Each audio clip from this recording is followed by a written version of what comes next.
My name is Sammy Spillane and I was studying graphic design at Wrexham Glyndŵr University, and we've just completed our final degree show.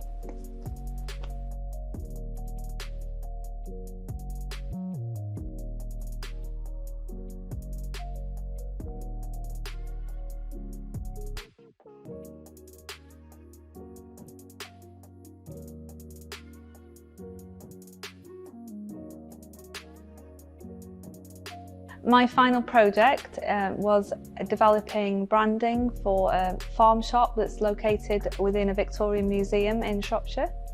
I worked heavily in the print room to create prints to use within the branding.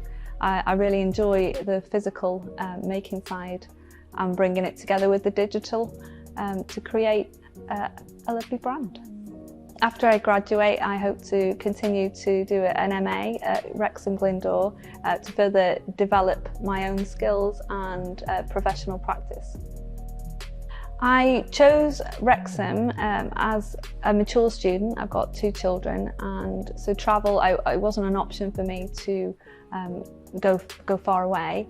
So I had a couple of options, and Wrexham's small class sizes, a real personal touch was a draw for me.